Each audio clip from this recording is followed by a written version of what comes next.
और अगले सेशन की शुरुआत के लिए मैं दो मेहमानों को आमंत्रित करूं। उससे पहले बताना चाहूंगा कि जो सरकार योजनाएं बनाती है, योजनाएं तैयार करती है, उसको क्रियान्वयन के लिए जिम्मेदारी होती है प्रशासनिक अधिकारी की, उनकी पूरी टीम की। कानून के रखवाले कहें या कानून व्यवस्था बनाने की जिम्मेदारी होती है, कानून का पालन कराने की जिम्मेदारी होती है वहां पुलिस अधिकारी की। तो प्रशासनिक और पुलिस स्तर के दो सबसे बड़े अधिकारी इस वक्त भोजपुर के हमारे साथ अगले सेशन में जुड़ने वाले हैं। मैं दोनों ही खास मेहमानों का स्वागत करूंगा।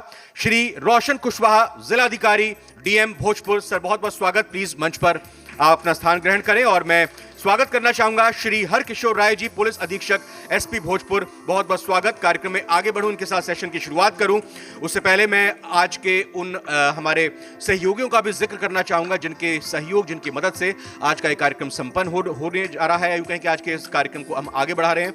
हमारे आज के कार्यक्रम के जो हमारे स्पॉन्सर्स हैं मैं उनकी बात करना चाहूंगा। प्रेजेंटिंग स्पॉन्सर है जीनवानी सेल्स, ज्ञान Jyoti Awasiya Vidyalaya Bampali, Ara Buxar road, Ara Bhojpur, where knowledge spells confidence. Logo partner हमारे कार्यक्रम के कृषि विभाग भोजपुर, आत्मा कृषि प्रौद्योगिकी प्रबंधन अभिकरण, आत्मा भोजपुर। हमारे कार्यक्रम के लोगो पार्टनर हैं doctor Virendra Kumar, orthopaedic Awasiya clinic, BDO block road, Ara. Logo partner पियरीज ice cream, real taste with trust. Venue partner the green haven resort, Ara Buxar road, Chandwa, Ara. ये वो स्थान द ग्रीन हेवन रिजॉर्ट का जहां पर यह कार्यक्रम आयोजित हो रहा है। अब अगले सेशन के लिए मैं भोजपुर के डीएम और एसपी सर के साथ चर्चा की शुरुआत करूंगा। बहुत बहुत स्वागत डीएम सर और एसपी सर आप दोनों का।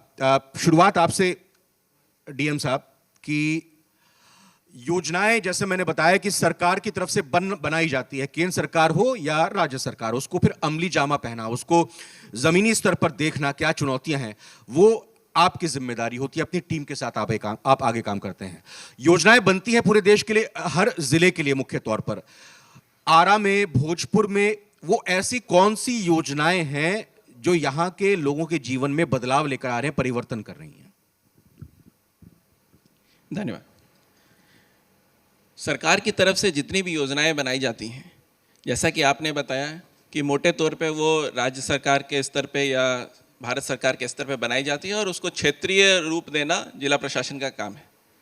भोजपुर जिले के अंदर भी बिहार सरकार की अगर बात करें तो 7 निश्चय के तहत जितनी भी योजनाएं थीं, चाहे वो हर घर तक नल का जल पहुंचाना हो, गलियों को पक्की गलियों से जोड़ना हो गाँव को, या स्वच्छ भारत अभियान के तहत सब जगह हम लोगों को ओडीएफ करना हो, चाहे नगर निकास हो या नगर निकाय हो या ग्रामीण क्षेत्र हो, ये सभी योजनाओं को हम लोगों ने स्पेसिफिक रूप से किया। आप विकास की बात करें तो भोजपुर ज़िले में अभी इंजीनियरिंग कॉलेज नया निर्माण का कार्य शुरू हो गया है और मेडिकल कॉलेज भी पाइपलाइन में है। जो एक ज़रूरी बात है विकास आखिरी छोर तक पहुंचाने का, वो है इंफ्रास्ट्रक्चर डेवलपमेंट का। हमारे ज़िले में अभी 4 लेन का निर्माण बहुत तेज़ी से चल रहा है, जो कि आगामी 6 महीने में पूर्ण होने की पूरी संभावना है। क्षेत्रीय विकास में ग्रामीण गांव तक पक्की सड़कें हम लोग बनवा रहे हैं और ये भी इससे कनेक्टिविटी बढ़ेगी। जैसा कि माननीय उप मुख्यमंत्री जी ने भी कहा कि हम लोगों को भोजपुर क्षेत्र में किसान जो हैं वो बहुत ही ज़्यादा उत्पादक क्षमता रखते हैं और ये कृषि क्षेत्र रहा है। तो जो क्रॉप डाइवर्सिफिकेशन है, जो किसानों की आय बढ़ाना है, उसके लिए भी जिला प्रशासन लगातार कार्य कर रहा है और आगे भी इसमें अपने किसान बंधुओं को, चाहे उनको नॉलेज ट्रांसफ़र करना हो, चाहे टेक्नोलॉजी की बात हो, इसमें भी हम लोग उनकी लगातार मदद कर रहे हैं और वो लोग अलग अलग प्लेटफॉर्म्स के माध्यम से अपने उत्पाद दिखा रहे हैं। और एक जो फॉरवर्ड लिंकेज की बात है, इंडस्ट्री से उनको जोड़ना, इसके लिए भी हम लोग आगे बढ़ रहे हैं। एसपी साहब, क्राइम कंट्रोल करना एक बहुत ही महत्वपूर्ण चैलेंज है। भोजपुर में आप इसको कैसे टैकल कर रहे हैं और क्या कुछ खास आपकी तरफ से किया गया है कि अपराध को नियंत्रित किया जाए? क्राइम कंट्रोल होने से ही हम लोग जो समाज में है वो एक व्यवस्था दे पाते हैं, सुरक्षित माहौल दे पाते हैं कि हम लोग इंडस्ट्री डेवलप हो सके या रोजगार डेवलप हो सके, किसी प्रकार का भी रोजगार का सृजन हो सके। तो इसके लिए हम लोग क्राइम प्रिवेंशन के लिए कई सारे स्टेप्स ले आए हैं। कुछ हम लोग इम्प्लीमेंट भी कर चुके हैं, कुछ आगे इम्प्लीमेंट करने वाले हैं। क्राइम प्रिवेंशन के लिए हम लोग पेट्रोलिंग व्हीकल्स हमारी जितनी हैं उसमें हम लोगों ने जीपीएस लगाया हुआ है, उसकी मॉनिटरिंग हम लोग जीपीएस के माध्यम से करते हैं। उसमें सीसीटीवी कैमरे भी लगे हुए हैं जो हर पेट्रोलिंग व्हीकल्स में काम करते हैं, और उसकी मॉनिटरिंग हम लोग एक एडवांस कंट्रोल रूम बनाए हैं उसके माध्यम से की जाती है, जिससे कि हम जल्दी से जल्दी जो भी स्पॉट है वहाँ पहुँच सकें और ज़्यादा से ज़्यादा एरिया हम लोग ज़िले की जो है वो कवर कर सकें। पिछले डिकेड में हम कह सकते हैं कि पेट्रोलिंग व्हीकल्स की संख्या में भी काफ़ी बढ़ोतरी हुई है, इंफ्रास्ट्रक्चर से भी हम लोग को बेनिफिट मिला है। अगर 1-2 डिकेड पहले की बात करें तो उस समय किसी भी क्राइम सीन पे पहुंचने में काफ़ी समय लगता था, लेकिन आज के डेट में है कि कोई भी स्पॉट अगर है तो वहाँ पे आधे घंटे से 40 मिनट के अंदर पुलिस कहीं भी पहुंच सकती है। एक एडिशनल क्वेश्चन इसी से संबंधित ये कि आज की तारीख में साइबर क्राइम जो है वो भी एक बड़ा चैलेंज और बड़ी चुनौती है, और अब आप ये नहीं देख सकते कि साइबर क्राइम जो है संगठित नहीं हो रहा है। इससे निपटने के लिए क्या सेटअप तैयार है, इंफ्रास्ट्रक्चर है, टेक्निकल एक्सपर्ट आपके पास हैं? इसको लेकर के टैकल करने के लिए लगभग 2 वर्ष से भोजपुर जिला में cyber crime and social media monitoring unit है जो कि कार्यरत है, जिसमें कि हमारे पास 2 एडवांस प्रोग्रामर हैं। उसके अतिरिक्त 6 IT असिस्टेंट हैं जो कि 24 घंटे कार्य करते हैं। इसमें FIR दर्ज करने का प्रावधान जो है वो लोकल थाने में है, लेकिन उसे टेक्निकल हेल्प जो है वो इसके माध्यम से प्रोवाइड किया जाता है। CCSMU यूनिट जो है वो टेक्निकल हेल्प लेके जो भी फेसबुक हो गया या अन्य पोर्टल हो गए उनसे लीगल हेल्प ले करके, और जो साइबर क्राइम करने वाले अपराधी होते हैं उनके बारे में जानकारी इकट्ठा करके जो हमारा इन्वेस्टिगेटिंग ऑफिसर होता है उसके पास इंफॉर्मेशन प्रोवाइड करता है, और उसके द्वारा फिर उसमें कार्रवाई की जाती है। तो एक एडवांस सिस्टम है हमारे पास अवेलेबल, जिसके माध्यम से उसकी ट्रैकिंग भी की जाती है। मॉनिटरिंग यूनिट भी है उसमें जो सोशल मीडिया की मॉनिटरिंग भी करता है, और कोई क्राइम होता है तो उसको डिटेक्शन करने का काम, और उसमें ये आईओ को हेल्प प्रोवाइड करने का काम करता है। डीएम साहब, 7 निश्चय योजना पार्ट 2 जल जीवन हरियाली, माननीय मुख्यमंत्री जी ने जब चुनाव में थे तो उस दौरान कहा था कि हम सेकंड पार्ट लेकर आएंगे अगर जनता हमको चुनेगी, और ये बात भी उन्होंने एक्सेप्ट की थी कि पार्ट 1 के कुछ काम रह गए हैं, अगर जनता हमको फिर से मौका देती है तो हम उन काम को भी पूरा करेंगे। अधूरे काम और जो आगे की जो योजनाएं हैं पार्ट 2 की, मैं दोनों पर आपसे चाहूंगा, क्योंकि एक तरह से ना सिर्फ ड्रीम प्रोजेक्ट है बल्कि ये एक हर एक व्यक्ति के नब्ज को टटोलता है, उनको छूता है और उनसे जुड़ा हुआ है। देखिए, कुछ कार्य पिछले वर्ष कोरोना वैश्विक महामारी के कारण हम लोग नहीं कर पाए थे। करीब 4 से 6 महीने लॉकडाउन था और उसके बाद मार्केट अफेक्ट हुआ था, जिसकी वजह से हम लोगों के कुछ कार्य अधूरे रह गए थे। वो सभी कार्य लगभग पूर्ण हो गए हैं। ज़िले में जो 3114 वार्ड हैं उसमें मात्र 5-6 वार्ड अभी बचे हुए हैं, जिनमें कुछ टेक्निकल कमी की वजह से हम लोग कार्य नहीं कर पाए थे, और वो भी हम लोग इस माह तक अंत में कर लेंगे। जहाँ तक 7 निश्चय भाग 2 की बात है, इसमें सरकार अगले कदम की तरफ बढ़ी है, जिसमें गांव और शहरों को स्वच्छ करने के संदर्भ में है। सॉलिड लिक्विड वेस्ट मैनेजमेंट के बारे में बात होना शुरू हुई है। अभी तक जनरली हम लोग शहरों में ही सॉलिड लिक्विड वेस्ट मैनेजमेंट या ग्रे वाटर मैनेजमेंट की बात करते थे, परंतु यहाँ पे मैं आपको बताना चाहूँगा कि भोजपुर जिला प्रशासन ने IIT पटना के साथ कोऑर्डिनेट किया है, और ग्रामीण क्षेत्र में 2 पायलट प्रोजेक्ट भी हम लोगों ने लिए हैं ताकि ग्रे वाटर का उसका मैनेजमेंट कर सकें। सड़कों में कनेक्टिविटी की बात है, ज़िले में बाईपास निर्माण के लिए अनेक योजनाएं दी गई हैं, जिसमें कि पहले ही चरण में 2 योजनाओं को स्वीकृत भी किया गया और उस पर कार्य जल्दी शुरू होगा। स्वास्थ्य सुविधाएं बढ़ रही हैं लगातार। जो कोरोना के वैक्सीनेशन है उसमें भी जो हेल्थ टीम है बहुत ही अच्छा कार्य कर रही है, और FLW वर्कर्स और फ्रंटलाइन वर्कर्स के बाद अब हम लोग जो वरिष्ठ नागरिक हैं और जो 45 साल से 60 साल के बीच में जो कोमॉर्बिडिटीज़ के लोग हैं उनको हम लोग आगे देख रहे हैं। सिंचाई एक बहुत ही बड़ी चीज़ है, जो कि भोजपुर क्षेत्र की अगर या शाहाबाद क्षेत्र की बात करें तो किसान यहाँ के बहुत ही रीढ़ की हड्डी है, एक तरह से कहिए यहाँ के लोकल लाइफलाइन में। तो हर खेत तक जो सिंचाई का पानी पहुँचाना है उसका भी सर्वे चल रहा है, और ये 100 दिन में कार्य कंप्लीट होने वाला है। नहरों का जाल यहाँ पे है, जिसकी वजह से करीब 14 प्रखंड में 8 प्रखंड में अच्छी सिंचाई और खेती होती है। शेष जो 6 प्रखंड है उसको हम लोग इस बार जो नई योजना है वहाँ तक पानी पहुँचाएंगे, ताकि समग्र रूप से पूरे ज़िले में जो कृषि आधारित जो कार्य हैं उसको आगे बढ़ाया जाए। इस तरीके से जो सरकार के साथ निश्चय जो भाग 2 हैं उसको कार्यान्वयन करने के लिए जिला प्रशासन पूरी तरह से तैयार है, और जैसे जैसे हम लोग इसमें आगे बढ़ेंगे समय के साथ लोगों को इसका फ़ायदा भी दिखने लगेगा। एसपी सर, शराबबंदी को लेकर मुख्यमंत्री लगातार समीक्षा करते हैं, बैठक करते हैं और ये भी कहते हैं कि भाई चाहे वो एक्साइज डिपार्टमेंट हो, पुलिस विभाग हो, गृह मंत्रालय से जुड़े हुए अधिकारियों, सब लोग मॉनिटरिंग करते हुए हम मीटिंग करेंगे और फिर शाम को तय करेंगे कि आज क्या क्या हुआ, और कोई भी बचना नहीं चाहिए।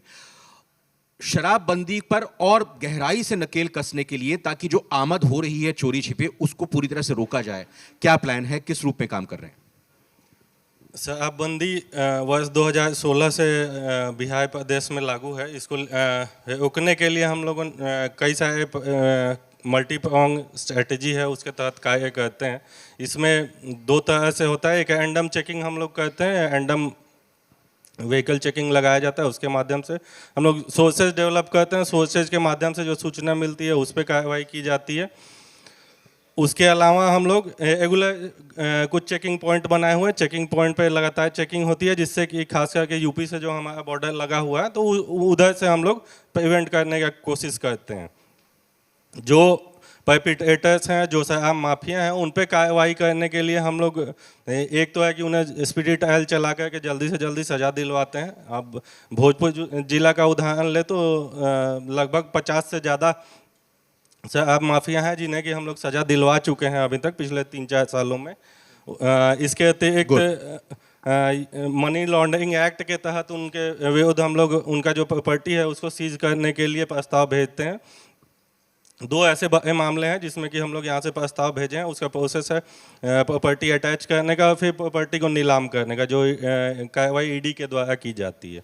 तो वो कार्रवाई भी हम लोग कर रहे हैं। अन्य जो शराब माफिया हैं उन्हें भी चिन्हित करके इसके तहत हम लोग कार्रवाई कर रहे हैं। जो केसेज हैं उसके स्पीडी डिस्पोजल के लिए, स्पीडी ट्रायल के लिए हम लोग एक सॉफ्टवेयर बना हुआ है, पोर्टल है, जिसके माध्यम से उसकी ट्रैकिंग करते हैं। जो अच्छे पुलिसकर्मी इसमें कार्य कर रहे हैं उन्हें हम लोग पुरस्कृत करते हैं। एक बड़ा सम्मान भी मिला है, जिले को गौरव मिला है CCTSN के क्षेत्र में। ये किस रूप में संभव हो पाया, किस तरह से?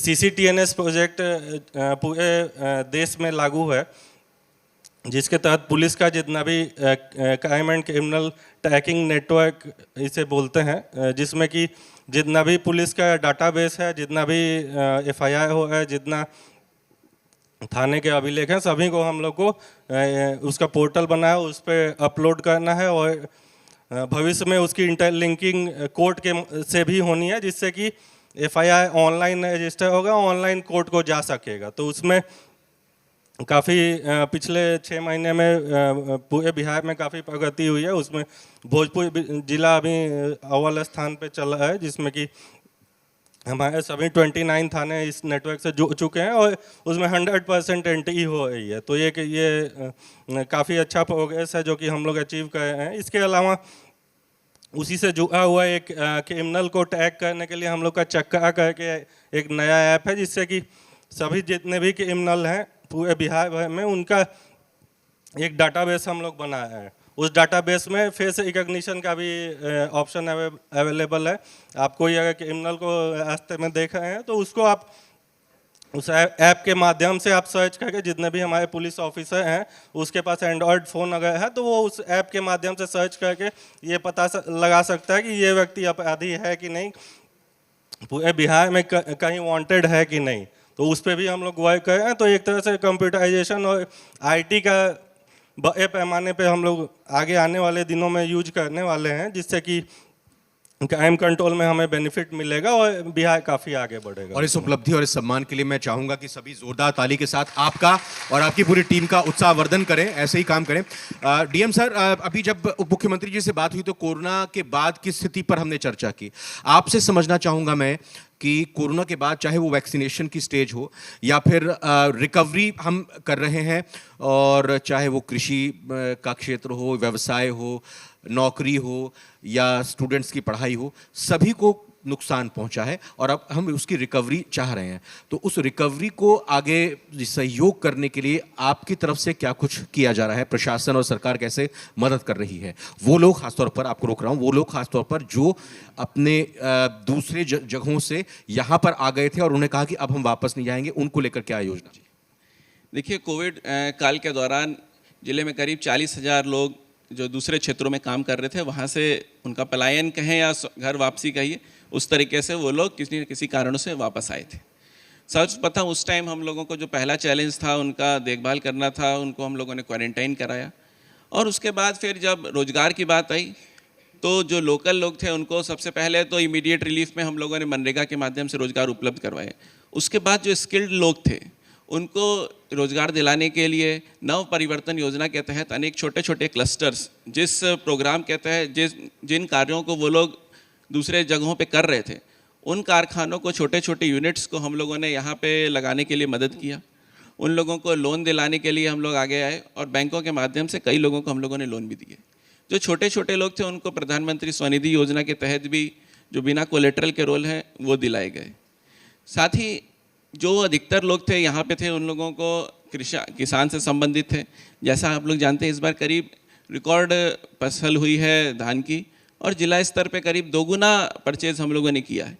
तो कोशिश की जा रही है कि ज़्यादा से ज़्यादा लोगों को सरकारी योजनाओं का हम लोग लाभ दे सकें और जो अम्ब्रेला है गवर्नमेंट स्कीम्स का, उनके अंदर हम लोग ला सकें।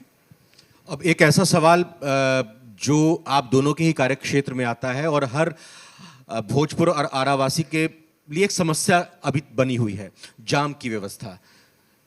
देखिए, जाम की व्यवस्था भोजपुर ज़िले में कुछ दिनों से है और ये हम लोग लगातार कार्य कर रहे हैं कि हम लोग इससे निजात दिला सकें। इसमें कुछ बॉटल नेक्स थे हम लोगों के, ख़ास तौर से आरा शहर में जो बाईपास का अभाव था, एक जो फ्लाईओवर का अभाव था, चूँकि यहाँ मेन रेलवे लाइन है जिसकी वजह से कई बार रेलवे क्रॉसिंग बंद होती थी और जाम लगते थे। तो नया फ्लाईओवर का निर्माण हो गया है, बाईपास का निर्माण भी अगले 2 महीने में करीब कंप्लीट इस स्थिति में रहेगा। तो उससे जो शहर है उससे हम लोगों को जाम का काफ़ी निजात मिलेगा।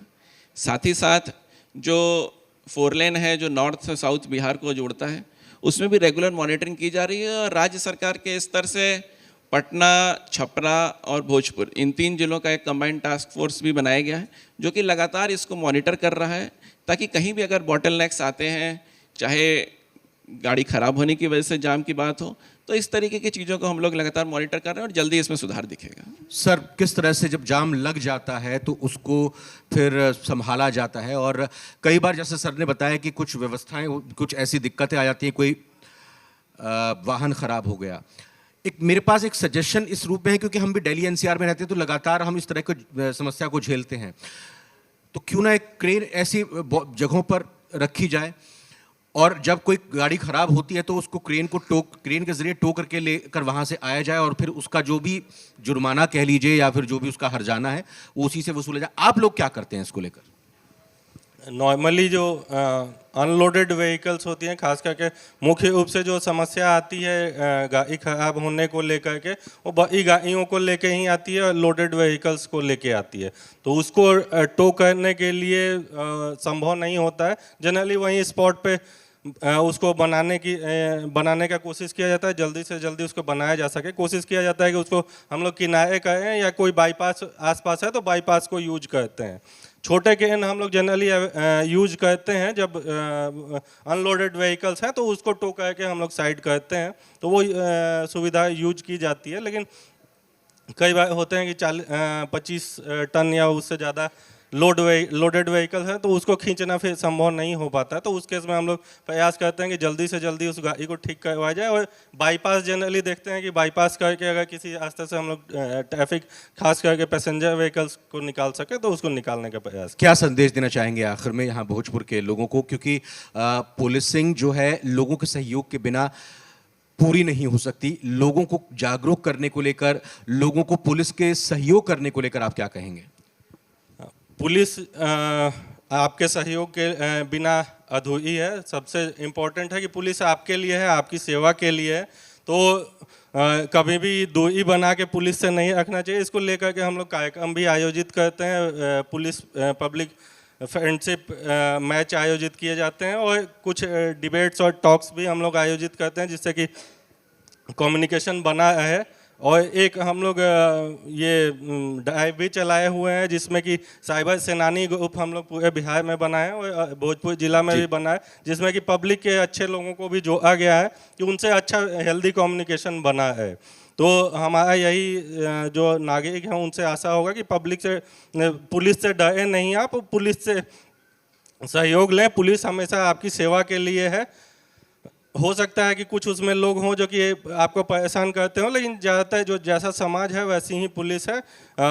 जैसे समाज में कुछ खराब लोग, कुछ अच्छे लोग होते हैं, वैसे ही पुलिस में भी कुछ खराब और कुछ अच्छे लोग हैं। तो लेकिन परसेंटेज हमेशा अच्छे लोगों की परसेंटेज हमेशा ज़्यादा होती है, हमेशा उनकी तादाद ज़्यादा होती है। तो हमेशा आपको लोग को पुलिस को सहयोग करना चाहिए और पुलिस हमेशा आपकी सेवा के लिए तत्पर है। डीएम साहब, आपका संदेश लोगों के लिए कि योजनाएं हैं उनका लाभ उठाएं, आगे आए, सामने आए, हम तैयार हैं जागरूक करने के लिए, आपकी मदद के लिए।